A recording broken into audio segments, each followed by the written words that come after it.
After the winter of 1931-1932 rolled around, the Depression was still making its name known throughout the entire country as we were working our wheels off. During the summer of this year, Parliament passed a Law of Property Act that allowed farmers and property owners next to industrial sites to be able to voice their own rules to industry workers as long as they were reasonable and as long as they didn't impact production or any form of transport. Now, a law like this would have quite a few impacts, especially on a railway, which we would one day find out for ourselves. As Thomas and Percy were traveling up the Farquhar branch line to the Anopha Quarry, they were talking about a certain American character named Amelia Earhart. Really? Aye, the first woman to fly over the Atlantic Ocean. Indeed, that's quite the accomplishment for a woman. I'm surprised you only heard about this, Thomas. Don't you listen or ask for what's on the news? No, Percy, because ever since I was built, the news has always been about negative things. Things like money, politics, and especially war. All that was spoken about in today's world. Oh, the Great War's over, so at least there isn't that to talk about. Is it really? Alright, I know Germany and France have signed the Treaty of Versailles, but I don't think it's gonna last much longer at all. How do you figure? Hi there, Thomas. Hi there, Percy. Hello, Terence. I think that topic is best suited for another time, Percy. Honestly, politics make me nauseous and... Oh, I say, who's that? Who's what? Oh, I forgot. This is Mrs. Kindly's place just at the end of this tunnel. Who's Mrs. Kindly? I'll show you right now. Thomas and Percy stopped right next to Mrs. Kindly's house, where Mrs. Kindly was waving at them. Good morning, Thomas. Wonderful day today. It certainly is now that I've seen you, Mrs. Kindly. How are you doing, Mum? I am doing wonderful, Thomas. Who is your new friend, I must know? Oh yeah, I don't think you met our new number 6. Percy, this is Mrs. Kindly. Mrs. Kindly, this is Percy. She's the Mayor of Farquhar's wife. Oh, so you're the famous Mrs. Kindly. Nice to meet you, ma'am. Famous, am I? Aye, Thomas and the others tell me all the time about your events and festivals that you hold around the village. Oh, you southwestern blokes are such charmers.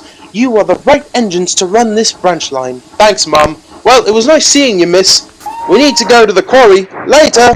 Wait, just a minute, you two. Oh, is everything alright, miss? I did want to actually warn you two about something. I'm sure you two heard about that new Property Act that was passed last week, right? I reckon I heard about it. Well, just a word of advice. Be careful when you go up to the tracks to the quarry. Mr. McCall might make your jobs a lot harder. Who's Mr. McCall? He's an old farmer who lives just south of where the quarry is being built. He's always complaining to the Fat Controller that our railways are in violation of his property, even though it isn't. Indeed, and he always complains that your loud noises are disturbing his cattle, even though his cattle are always calm. It's funny that we have the contract to take his cattle, but he still complains. But it's no big deal, ma'am. The bobbies never listen to his rubbish. Maybe not the usual officer, but the officer who works this route got laid off after having a stroke a few days ago. Oh, that's horrible. Is Mark okay? Mark was the name of the old officer. As of now, he's recovering, but he won't be working here anymore. So the new officer might not be as lenient as Mark, so he might just listen to McCall. Oh, bother that old mongrel McCall. Well, thanks for the warning, Mom, and it was nice meeting you.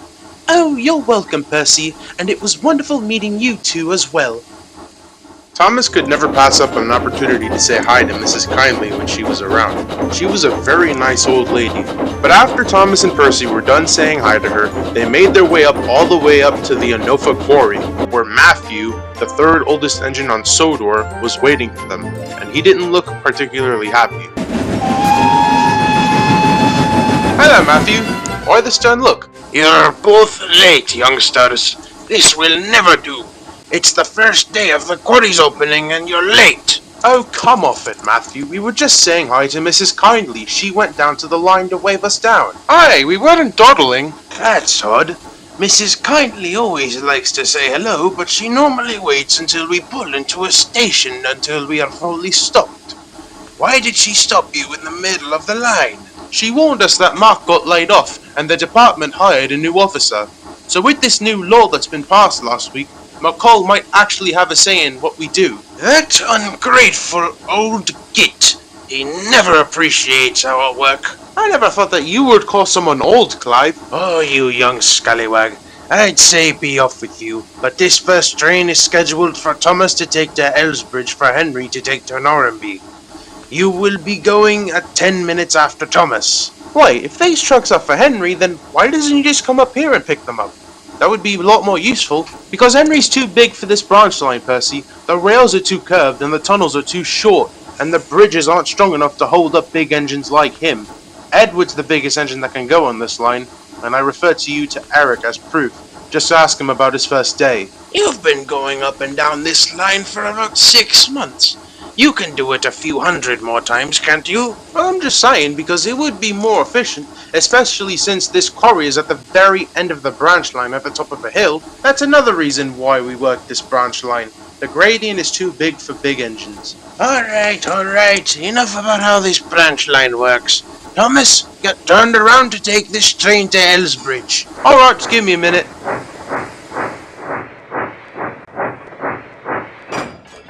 Right then, I'll be on my way.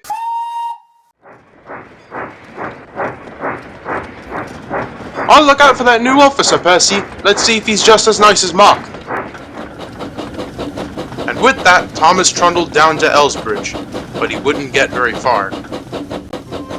Now, I should talk a little bit about the Farquhar branch line to provide some context for the next part. The stretch of track that leads up to the quarry is a long but still windy stretch of track with various bridges that go over the Hills River. Around these sections of track are a lot of homes as well as farms and other properties, including McCall's cattle farm. Even though these properties are all fenced in, it is still mandatory that engines go slow when they pass through this part of the branch line, in case of wandering pedestrians, cattle, or even cars and bicycles. Typically, most of the locals, and as well as the previously mentioned Mark the officer, were all okay with us riding up the hill so long as we go slow.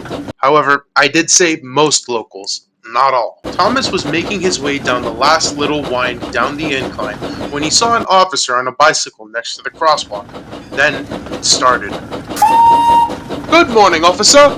Oi! Stop right there! Sorry, officer, is something wrong? By oath there is. I had to listen to my wife nagging all night about the same shit all over again. How I'm never making enough money, and I'm never around for the kids. Never ever making enough money. You're a housewife. What do you even know about making money? And now I have to hear you whistling all about the branch line. Oh, well, sorry, officer. I was just trying to say good morning. Oh yeah? Well, I'm not having a good morning, so don't. Where are your cowcatchers? Pardon me? Where are your cowcatchers? I don't catch cows, sir. I'm a tank engine, not a shepherd. Are you having me on for a laugh? Every section of track that is not covered by fence within 100 meters of a farm site or pedestrian walking site must have engines fitted with cowcatchers, and you have none. Wait, what? I've never heard of this law. Ignorance is no excuse for law breaking. Excuse me, officer. What seems to be the problem here? The problem is that you are breaking rule number 17 of the Law of Property Transport Act. As clearly stated in these documents here, every locomotive that passes through a section of track that is within 100 meters of a farming site that does not have cowcatchers or side plates covering their wheels is to be issued an £800 fine. £800? But sir, we've been travelling up and down this line for years, and the last officer didn't give us this kind of problem. Thomas! You mean to say that you've been going up and down this line for years without the necessary attachments? We never knew, sir. The old constable, Mark, didn't give us any trouble. Well, I don't know who Mark is, or where he got his badge from, but it must have been from the costume store if he let you slide for all these years.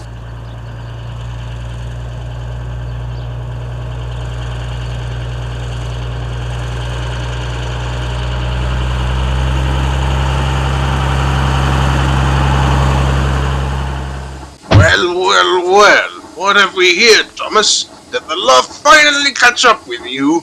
Oh, shut up, you old plum. I'm in no mood for— Quiet, you! Excuse me, sir. Do you own a farm in this town?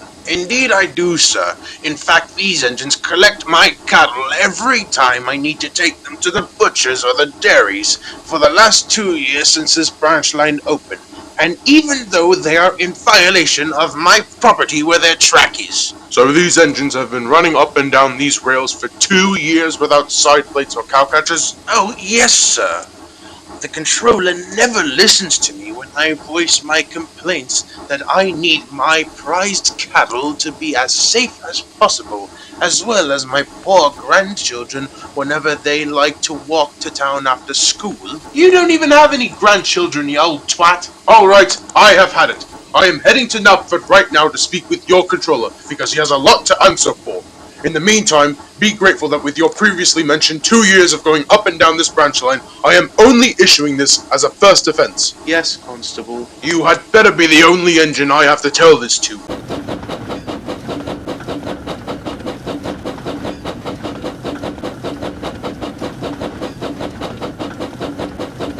Hello, Thomas. Oh, what's going on here? I am going to pop every vein in my head, that's what I'm gonna do. Smooth timing, Percy. Meanwhile at Elsbridge, Henry was waiting impatiently for Thomas and Percy to show up with the second part of his goods train, but they never showed up, and he was getting cross. Ugh, where are those two? They should have been here half an hour ago. Settle down, old boy. I'm sure there's a good reason why they're late. Or just Thomas up to his cheeky little self. Come on, Henry, that's not like Thomas. He's sure cheeky, but he would never inconvenience another engine just to pull a trick. But I know two engines who would.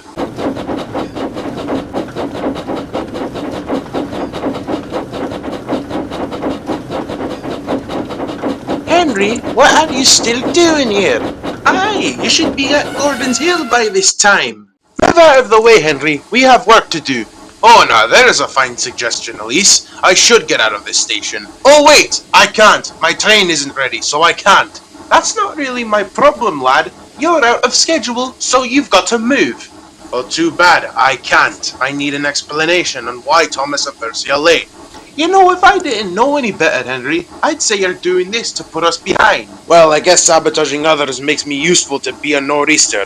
Maybe if I worked for your lot, your company could finally get off the ground.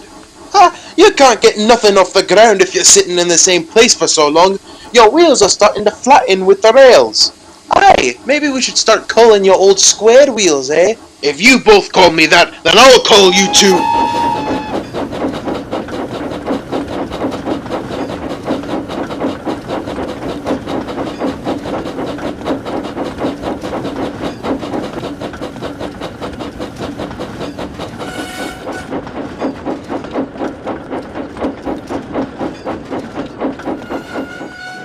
Well, it's about time. What kept you two?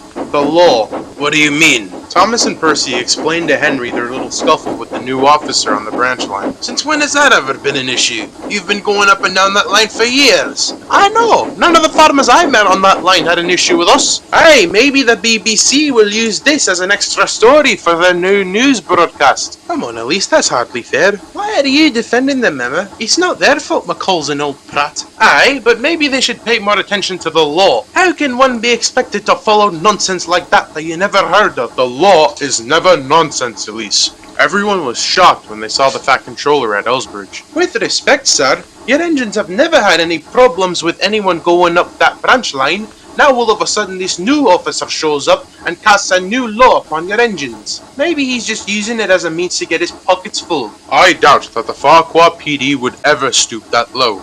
I will attend a meeting with the officer at the department right now. I will inform you all what happens at the chance that I get. In the meantime, your train is ready, Henry, so proceed to where you were going. Aye, sir.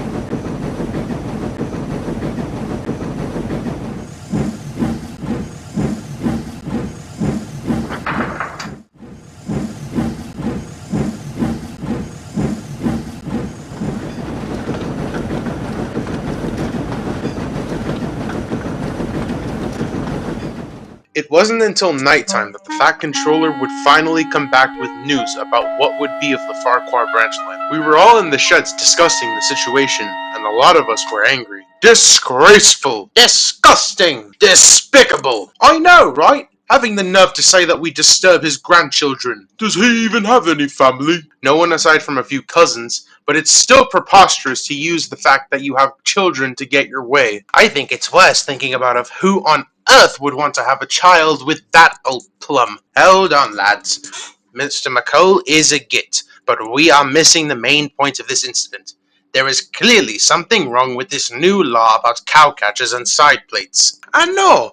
We've been going up that line for years building it, and none of the farmers or residents complained about us not wearing cowcatchers.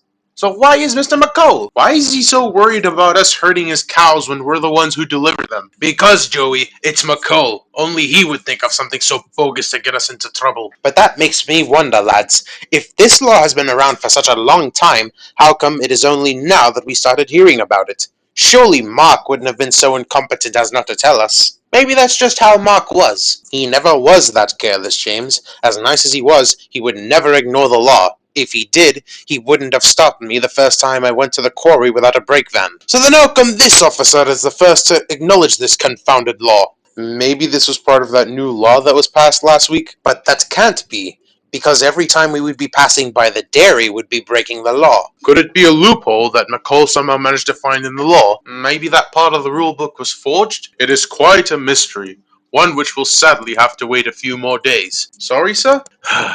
I just came back with that meeting with the police department, and it was interesting, to say the least. We all looked anxious, to say the least. I spoke with the officer in question, whose name is Constable Swanson. I spoke with him and his superior at the police department to go over this unspoken rule about cowcatchers and such. And what did they say, sir? Well, as it turns out, no one in the department knew about this section of the law. What do you mean they didn't know, sir? Like, no one had any idea that this was part of the law? They're officers. They surely must have known. I don't know what to say, Joey. That was the response I was given from the chief himself. But what are we supposed to do about it, sir? We can't stop operations on the Farquhar branch line because the police department was too incompetent. That's where the interesting part comes in. The police department are conducting an investigation on this matter because something is not right. As a matter of fact, they are arranging a meeting with Parliament tomorrow to confirm if the legal documents that they have received are completely correct. However, in the interest of legal safety, I do not want to open the Farquhar branch line in case of legal trouble. In order to resume operations on that branch line, I'm gonna have to find an engine that is fitted with side plates and cowcatchers. So you're gonna close the line until we can find another engine, sir? That could take days. I have no other choice, Edward. In a situation like this, it is better to be safe than sorry. Our recent spike in revenue in goods services is sure to make comfortable funds for a new engine. Oh, good. So you could just buy a new engine now, sir? Eric, we can't just have any engine. We need one with cowcatchers and side plates. Oh, then why don't we just put some on Thomas so we don't have to buy a new one? Are you mad? I'm a tank engine, not a tram engine. Alright, engines, enough. I will do my best to see if I can find an engine to operate with you lot on the Farquhar branch line. But until that point, I'm going to have to commission a temporary shutdown for all Farquhar branch line operations until we can find a new engine. A temporary shutdown? Temporary, not a complete shutdown. Just until we can find a resolution for this issue. I guess we've got no other choice, but we're gonna lose a lot of profit, sir. I am aware of this, Henry, but what else can I do? But what happens if we can't find an engine to reopen operations, sir? Well, then I'll have to take Eric's advice and reopen operations. So just beware, Thomas. Anyway, good night. I've got a lot of stuff to sort. The Fat Controller walked away to his car, leaving all of us worried with thoughts. Especially Thomas and Percy, who were worried about what might become of the branch line.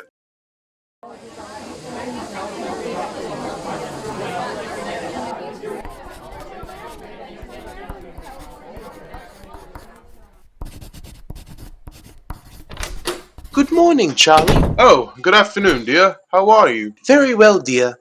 The trains have been coming and going out of the station at a very steady pace. The yards and harbour are also in tip-top shape, since Thomas and Percy don't have to work on the branch line. Indeed, but I can't afford to have them working here for too long. I especially can't leave the Farquhar branch line shut down. I have already gotten so many letters and calls from the industries and stations along that branch that they can't afford to keep moving their supplies by road anymore. I need to find an engine to bring here before this week is done, or my tank engines are going to have to run the line like tram engines. Oh, Thomas and Percy won't be happy about that. No, indeed. But I must ask, dear, why have you come to see me? Is something wrong? You should be at work, no? Well, about that, Charlie. Gordon's leaving to England in about an hour. I need to board the express. Oh, that's right. Your family reunion trip is this week. How could I have forgotten? Indeed. Don't worry about the children. Your mother said that she's more than willing to pick them up and drop them off to school when they're dismissed. My mother is too nice. I just wish my luck would be as helpful Sir as... Topham! Sir Topham! Oh, Kenny, settle down. You know that door's meant to be locked at all times. What's the issue? Sorry, sir, but I just got word of a tramway in East Anglia, England, that's going out of business. You can go there and get a tram engine. They've all got cowcatchers and sidplates. Wait. Did you say it was in East Anglia? Yes, sir. Linda, doesn't your mother live in East Anglia? Yes, Charlie, she does. Why? Well, then we have no time to waste, Linda. Come on. Oh, Charlie, where are we going? We're going on a business trip, that's what we're doing. Oh, sir, you can't leave the railway unattended. Kenny, my schedules for the next few days are in the bottom right drawer of my desk. You will be in charge until I get back, alright? Thank you. Okay, sir. Come on, Linda. We're going on vacation. Sir Topham finally had a chance to get a new engine for the Farquhar branch line. He quickly went with his wife to go to his house and get his bags packed so that they didn't miss Gordon's Express. I'd say more, but I'm currently needed somewhere else, so I'll save the next part of the story for another time.